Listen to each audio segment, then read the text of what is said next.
got apparently...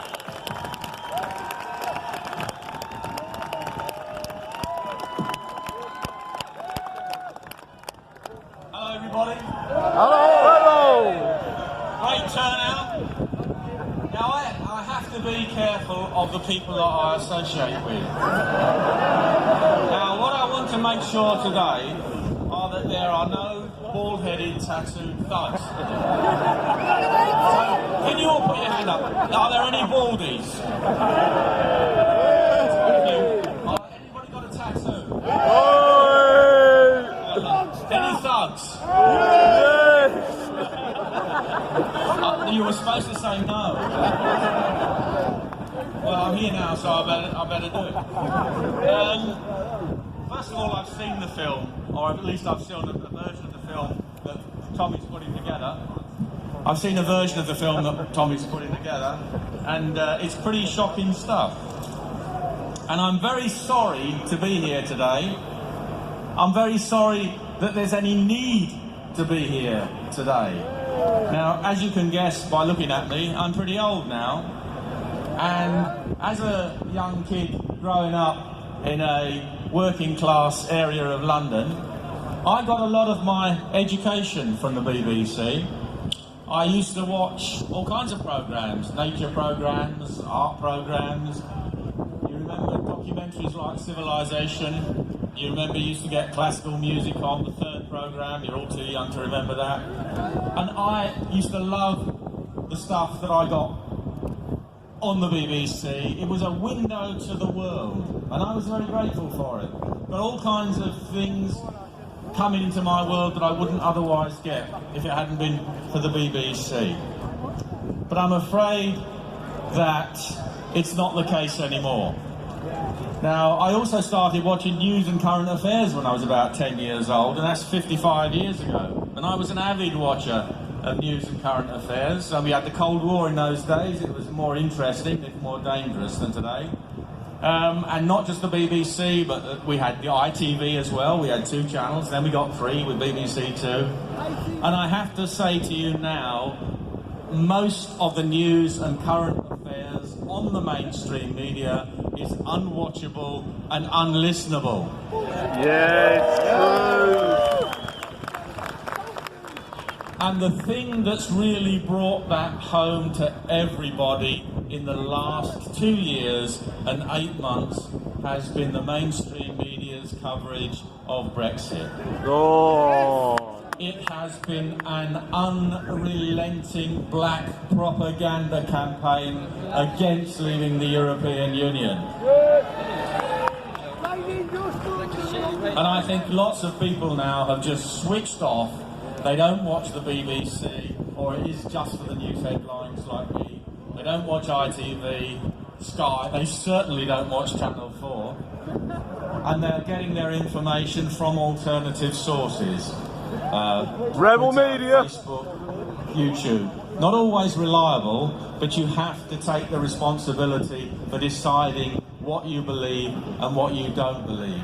And as I say, most people now are not prepared to accept a diet of propaganda. And what is the agenda that the mainstream media promote?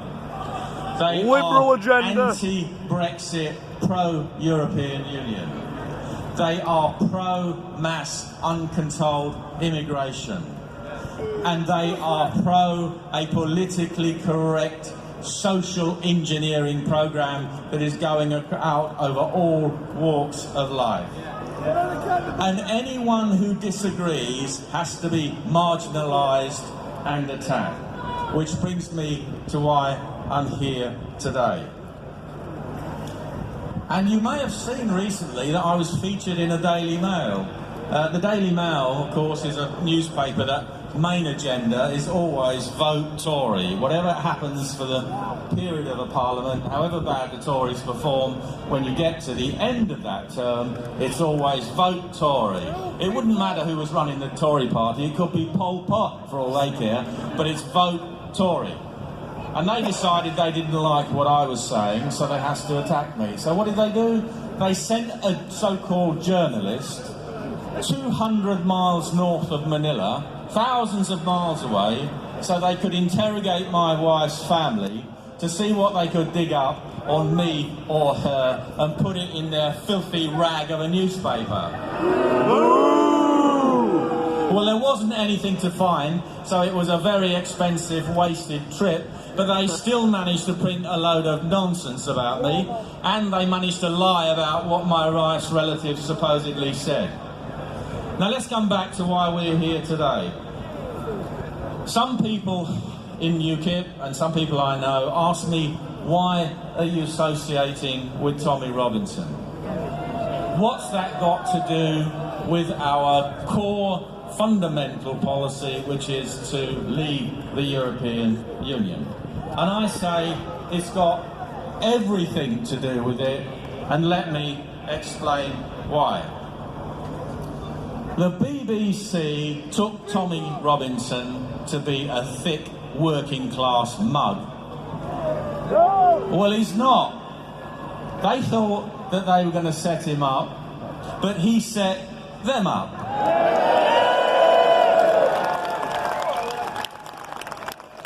They're the mugs. They've fallen into a trap of their own making, and you're going to see that when the film gets shown. And the BBC's working title of that film, Tommy Takedown, tells you everything you need to know. I sat in the appeal court when Tommy had been let out in order to face the justice, face the music in the Old Bailey about whether he was going to prison or not over the alleged contempt of court because of what he'd done in Leeds. And of course we were told this could go on all day while they listened to the evidence. What actually happened was Tommy had done a submission the day before, given it to the judge. We watched the judge. It took the judge about 15 minutes in the court to explain to the barristers on both sides basically that there wasn't a case to answer. Oh, he didn't quite say that, but that's what he meant. There was no case to answer. He knew it was a political case, and he shoved it upstairs to the Attorney General to make a decision because he knew it was a political decision and not a legal decision. And what's happened since? How long ago was that? That was quite a few months ago now. Nothing has happened since, and Tommy is still waiting for an answer. And he spent, was it 2.5 months in solitary confinement when you're only supposed to do 2 weeks maximum? Now, if you were going to make a documentary about Tommy Robinson for the BBC, its flagship documentary series that's been going ever since I was a boy, what would you think it would concentrate on? What was the true facts behind that case? What was right? What was wrong? What was the truth? What's the truth about Tommy Robinson? Warts and all.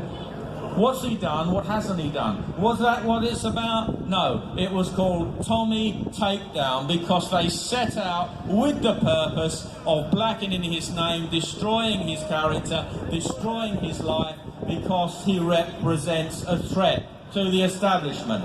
Yes. And how can this 5'6" man who doesn't belong to a political party be a threat to the establishment? I'll tell you how. It's because he speaks up to things that are right, he tells the truth, and he can mobilise lots of people like you. And that's what they do. Yes, good, Jerry!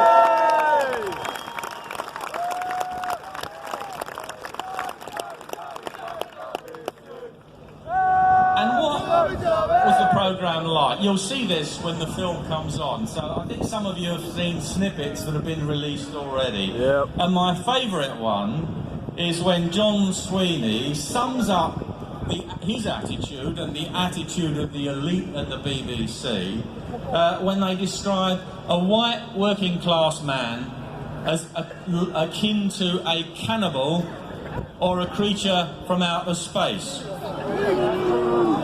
If your views are not acceptable to the BBC or the mainstream media or the political establishment, then you have to be called names, you have to be marginalised and excluded and ostracised.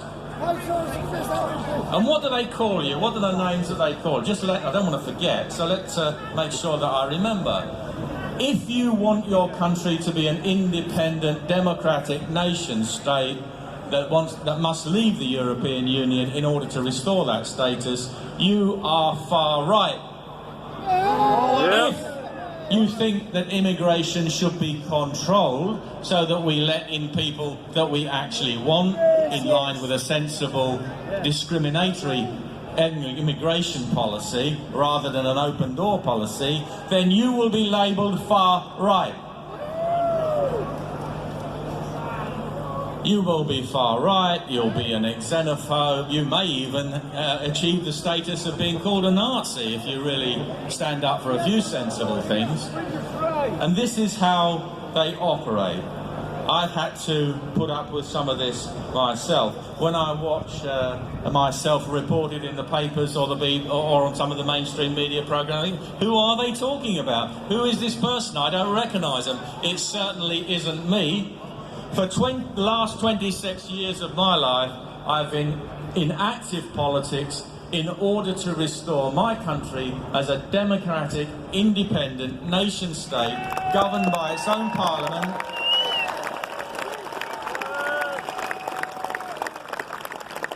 under its own laws, by politicians that we elect and with governments that we can sack. And this day and age, you now are in danger of being called far right if you stand up for something as basic and as democratic as that.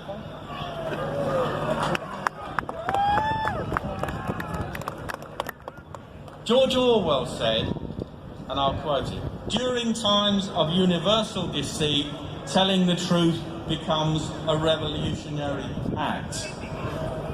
You are now revolutionaries, and all the people that vote for UKIP up and down the country and who believe similar things that we do, basic, ordinary, sensible things, you are now revolutionaries because the world has been stood on its head. And we are supposed to accept a diet of nonsense, absurdities and insanities every day because that's what is being dictated to us by our political and mainstream media establishment. And the BBC now stands for, well, it stands for many things, and we could have a competition to come up with the best one, but my working title is the Biased Broadcasting Corporation. And you're being forced to pay for this propaganda through the licence fee. BBC gets about 3.2 something billion per year from the taxpayer, whether you like it or not. If you have a television set and you watch it, you're supposed to have a licence fee, or have got a licence and paid for it. They also get millions of pounds every year, I don't know whether you knew this, from the European Union. Ooh. Now, that millions of pounds, it's true, is a drop in the ocean of the BBC's budget, but they still get money from the European Union, which they don't have to account for, and which people have only found out about because they've put in Freedom of Information Acts. Otherwise, you wouldn't even know. So there you have an organisation that in its charter says it must give impartial, fair political reporting, taking money from a political organisation which then the BBC says we shouldn't leave. Or if it doesn't say it directly, it certainly infers that in the endless stream of propaganda telling us why Brexit won't work and can't work. And they're not alone in that. Let's not just single out the BBC. Sky do it relentlessly every day. Channel 4 do it relentlessly every day. ITV do it. Even on LBC there's quite a lot of it. And of course Radio 4, which I haven't, news programmes which I haven't listened to in years anyway. So I'm sure they're doing it as well. Now, if you don't like it, what are you going to do about it? Well, do you realise that you can only be convicted for not having a licence fee if you actually convict yourself? Now, if you have a television set in your house and you never watch it, or you only watch CDs, should the television licensing man turn up on your doorstep, the only way you can be convicted of not having a licence is to admit that you've been watching broadcast television programmes, which I'm sure you wouldn't do, would you? I'm sure most of you have got a TV that you just use for watching CDs and DVDs. Well, if he knocks on your door and asks you, you do not watch broadcast television programs, in which case you don't have to pay the licence fee. Yay! Now, personally, I would be happy to pay a licence fee for a channel that didn't have any adverts on it. I think that was a bargain. But I don't want to pay a licence fee, and I'm forced to, because in order to listen to a diet of propaganda contrary to my own political views. I actually used to respect the BBC, I don't anymore, because it used to have quality broadcasting on news and current affairs. And there are still people there, they're not all bad. You've got Andrew Neil, you've got other people who are fair. And he's the best commentator on the BBC, and of course now I understand that he's going anyway, he's stepping down. So you know what you're in for store now, a continued parade of the Andrew Marrs of this world, who, as we already heard, doesn't even admit that they should be impartial in the first place. And when he said they have a liberal agenda, no, madam, they don't. It isn't liberal. Liberal is live and let live under our democratic system. That's not what they mean by liberal. By liberal they mean you must accept their politically correct, left-wing, Marxist view of the world, or you are a bad person. So what are you going to do about it? Well, I'll tell you what to do in the same way that I do to every meeting that I go to. Now, I know I'm biased as well because I lead a political party, and naturally I want you to join and I want you to vote, which I do. And I realise there are alternative parties out there and it's a free market. Politics is a free market. But you will not get anywhere unless you take votes away from the other parties. Because that is the only thing that they take notice of and that they care about. So what I would like you to do is go away, and if you haven't joined UKIP already, join UKIP. And we've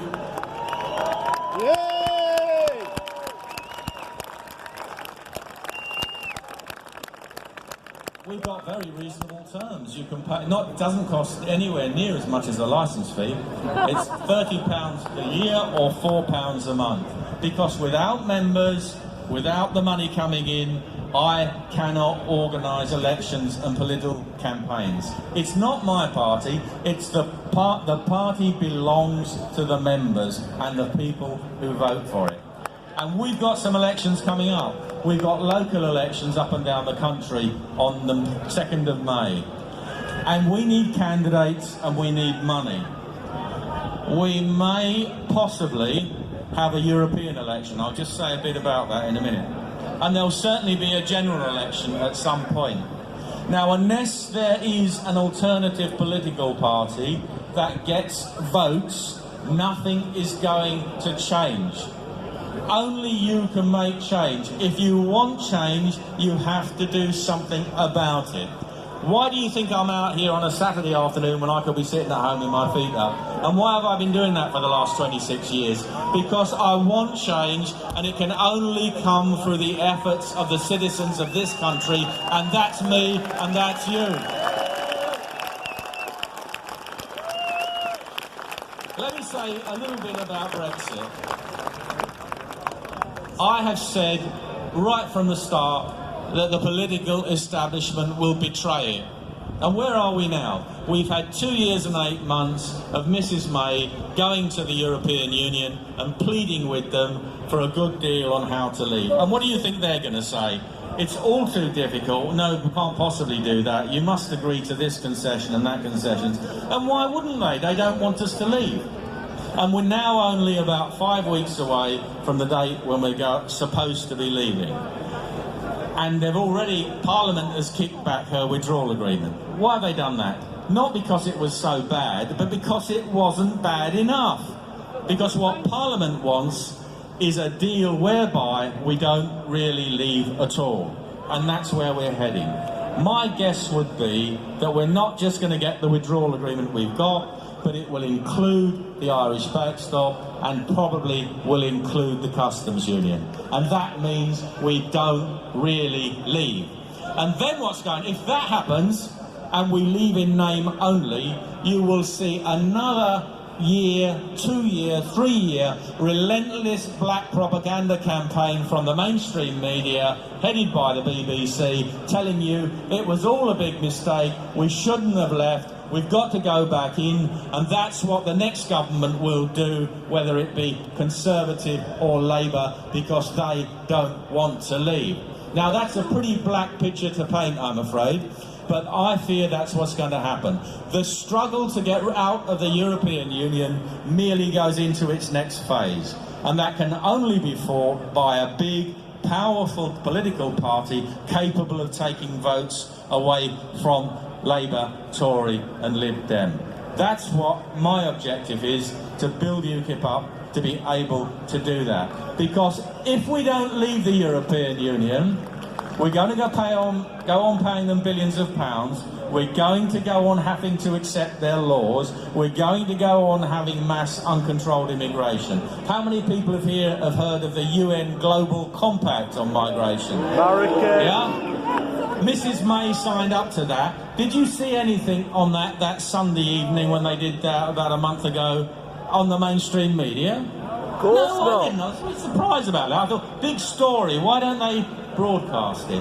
What the UN Global Compact says is that you have to have more migration, you have to basically legalise illegal immigration, you will make it almost impossible to turn illegal migrants back, and if anybody in the countries receiving those people has the temerity to object, they can be criminalised under racism and xenophobia laws. That is what is going to happen next.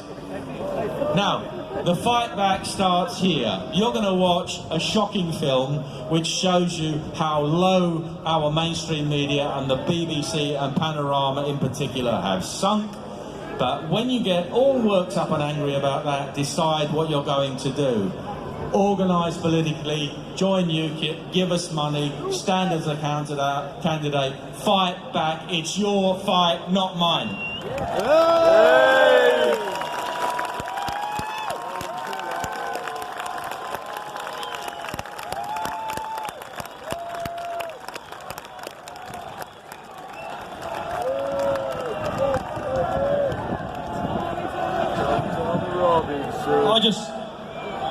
I need to say a thank you.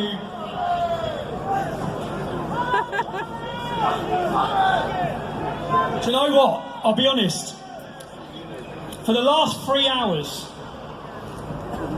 we had no documentary. I have had the worst morning I've ever had, and I've had some bad mornings.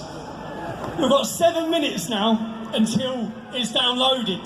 We had to go get another computer, because the computer, it wouldn't render, it collapsed. So I've had the worst morning, but over the last 10 years I've been a bit of an arsehole to live with at certain times. Put my wife through hell.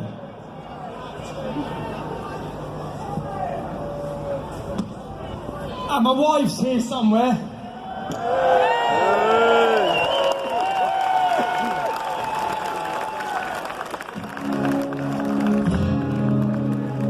This is my tribute to her.